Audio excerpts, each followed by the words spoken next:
now pursuing a Senate seat, but the road to the Senate is daunting because of personalities, returning senators, and those seeking re-election joining the race. Also, we get to know what happened to talks for a supposed Sara Gibo tandem. And is this no longer an option? Let's go straight to the source of the story. We have senatorial aspirant Gibo Teodoro. Secretary Teodoro, welcome to the source. Thank you so much for your time. Good morning. Good morning, Pinky, and to all the televiewers. You had a proxy file your COC on your behalf as senator under the People's Reform Party because you contracted Yes. COVID. How are you now? It was my last day of isolation. When was this? Friday, and my latest RT-PCR test came out negative, so I'm fine. How were the symptoms? Mild symptoms, just an itchy throat and a runny nose.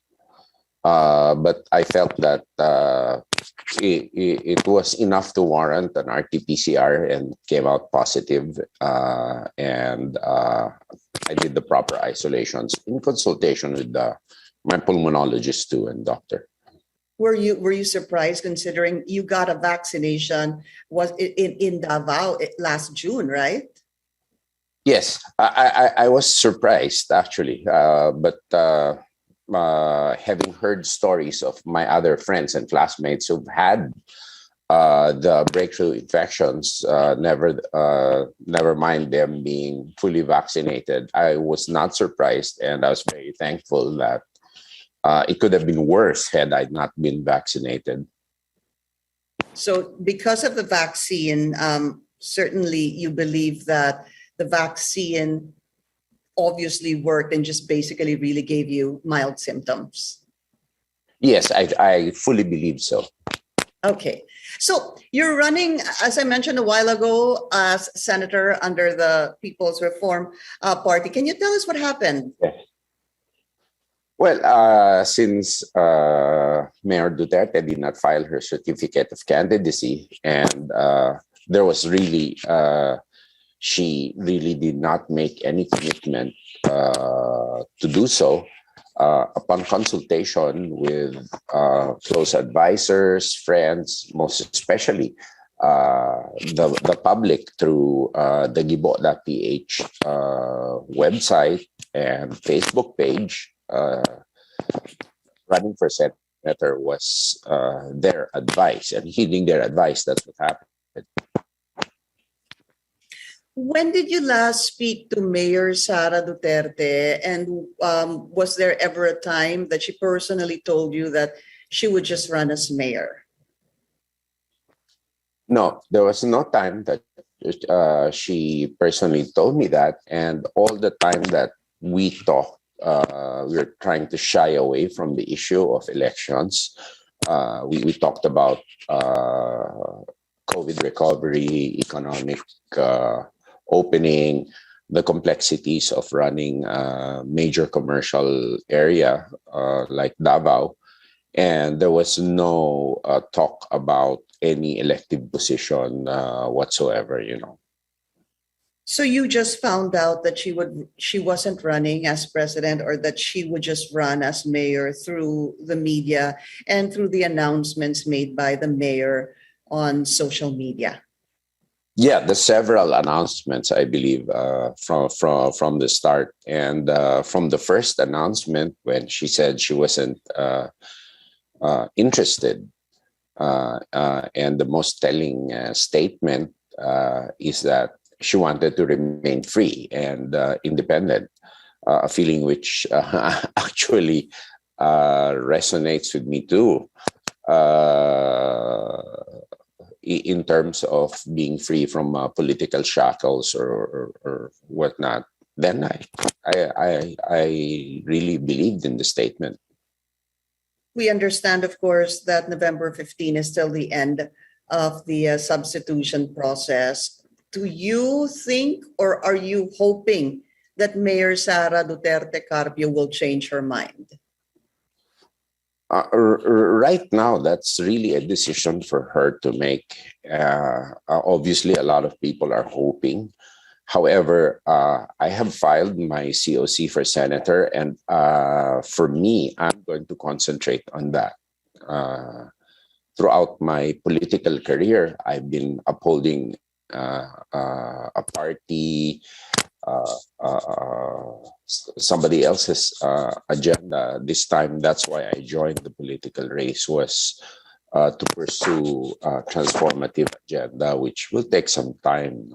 And that's the reason why I went back to politics.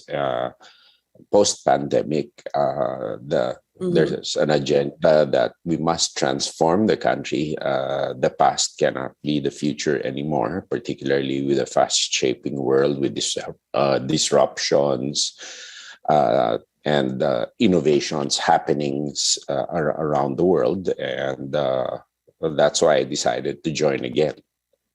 But you said, of course, this is obviously, as we all know, the choice of Mayor Sara. But are you personally hoping that she would change her mind? Right now, I'm. If she would change her mind, there would have to be a very, very good and big reason for it, and that's within her and for her to decide. So my mindset now basically is on the senatorial campaign, which I have to concentrate on. I know that I'm running on the same race with very, very known and popular individuals, returnees, and so I have to think of my own situation first. Your own campaign? Yes. Yeah. So does that mean certainly, absolutely, that you will no longer pursue the vice presidential race, that you will for sure run as senator? It would be very unlikely for me to shift at this time. It would have to take a major reason, positive reason, which would be beneficial for the agenda I'm pursuing to do so. But right now, there's no reason for me to shift. What would make you shift? I wouldn't know. I wouldn't know. It has to be really heavy and important and doable, Let's say, hypothetically, sir, Mayor Sara Duterte Carpio runs and she asks you to be her vice president. Is that a heavy enough consideration for you to accept? I'll have to think about it. I'll really, really have to think about it. I'll have to see where I stand. I'll have to think about how my agenda will be accepted. And those are just some of the criteria I'll have to think about. Plus, so of course, the winnability factor is also very important. Right. So there's still a possibility. There's still a small opening there. That's how I'm understanding your statements. There are no yeses, firm yeses or nos. But right now, it's highly unlikely. Let's put it that way. Okay, we need to take a very short break. The source will be right back.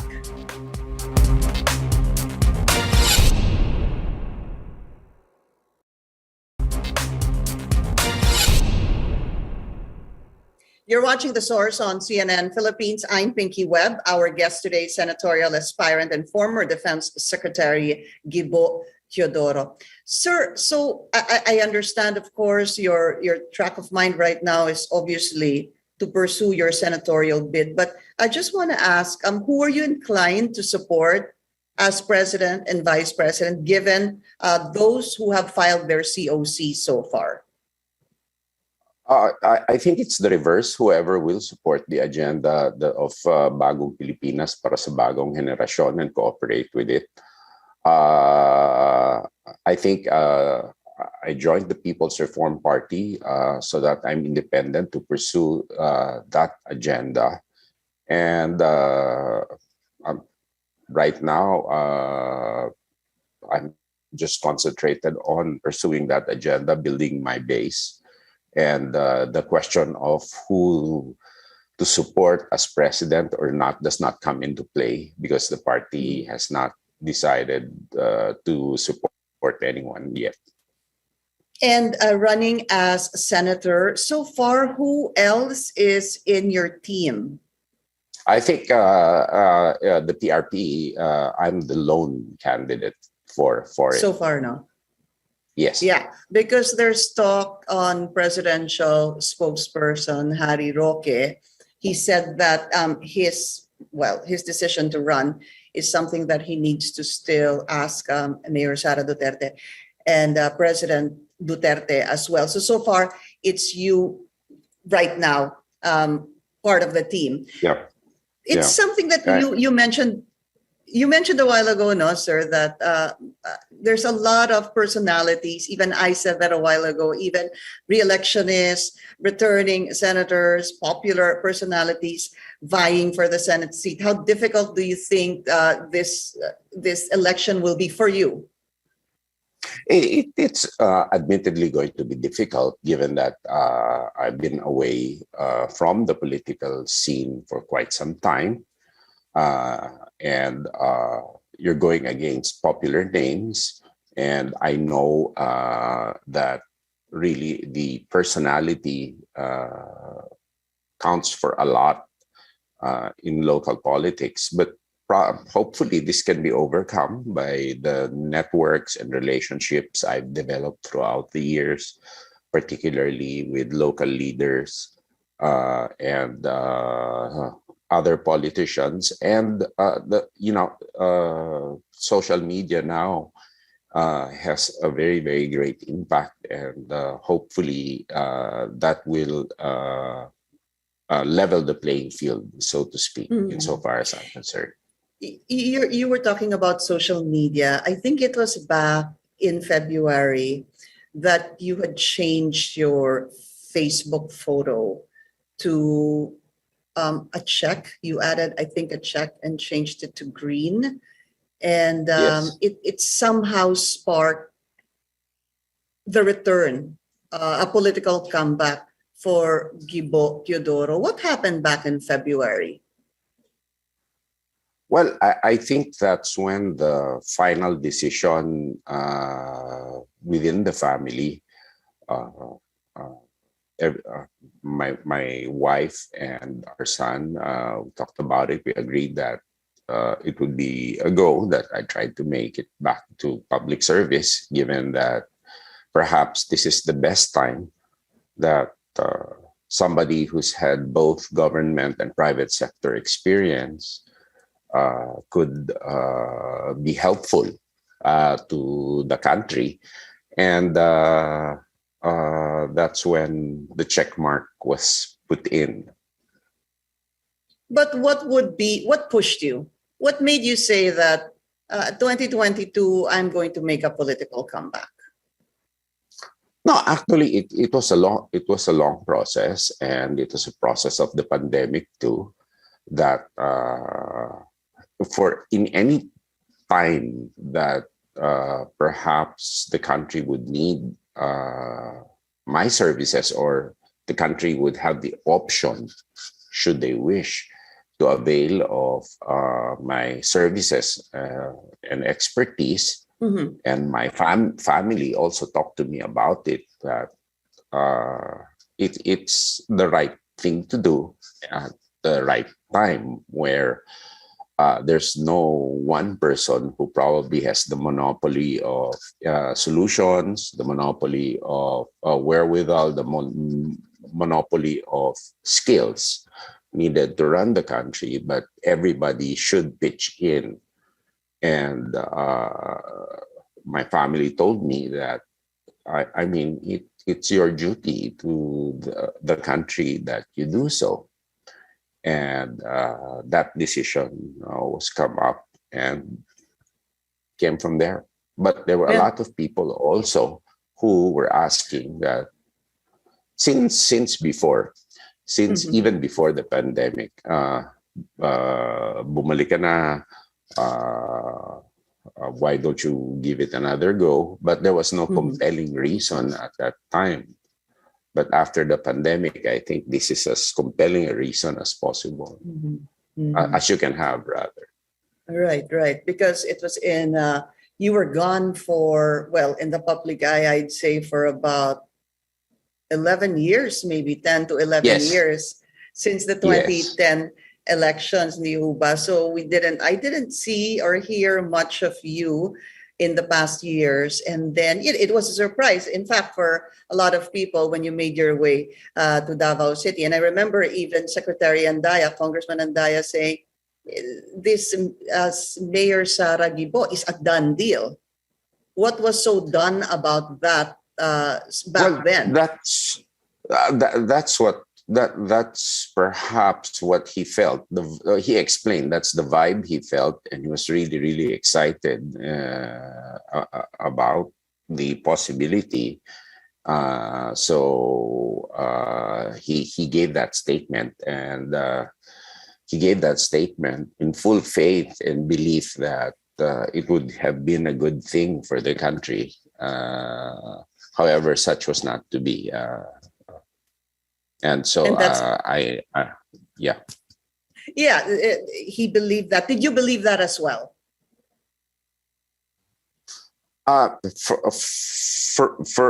For me, I've always been, especially with my experience in 2010 and my experience in the private sector, I've always been a bit one step backward from being over exuberant about things. And okay, so you're more pragmatic. Actually, not even pragmatic. Yes, pragmatic in a sense, and conservatively so. Okay. I wanted to ask you, when your family was discussing this, and even friends, that maybe it's time to make a political comeback, what was foremost in your mind? When you say political comeback, did you think, well, I want to run as vice president, I want to run as president, or I want to run as senator? Was there an option A for you? What was option A?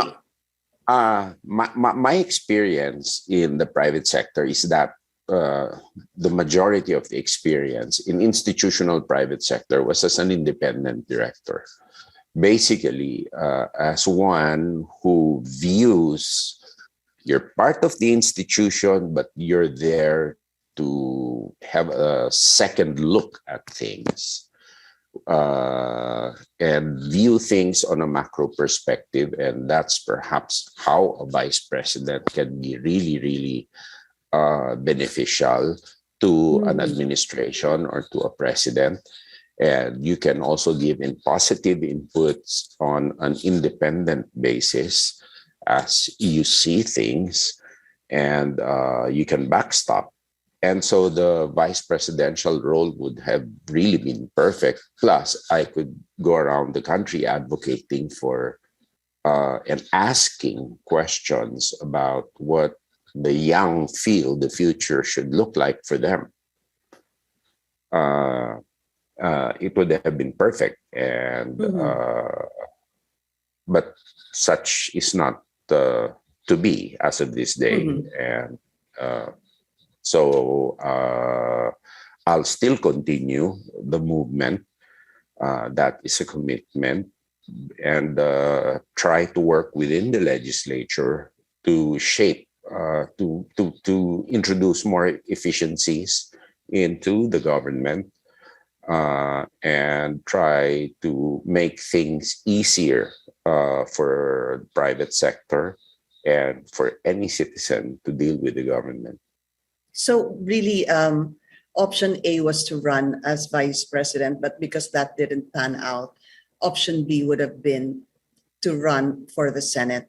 I wanted to ask you before we go on a break, Sir Secretary, what happened? Why did you reject or did not accept President Duterte's offer, weren't you offered twice as to become once again the Secretary of National Defense?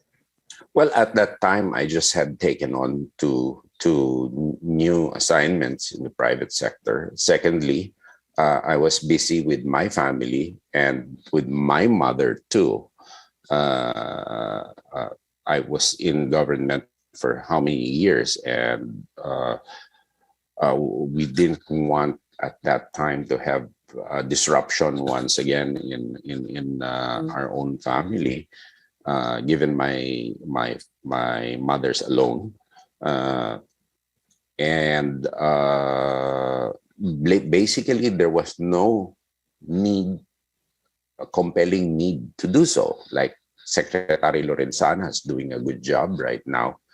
I can't say I would have done better than him. However, this situation, to me, I feel that each and every Filipino should offer his or herself the best way he or she can do, because it's a different world right now. Well, sorry, just a follow-up on this before I forget. Have there been feelers from other parties to adopt you to be part of their senatorial slate? There have been, and I'd rather they announce it rather than me. There have been. Okay, so there's a big possibility that you'll be adopted by other parties. Well, hopefully. Hopefully. Okay, all right. So we want to talk about, if you win, what will be your priorities? But we need to take a very short break. The Source will be right back.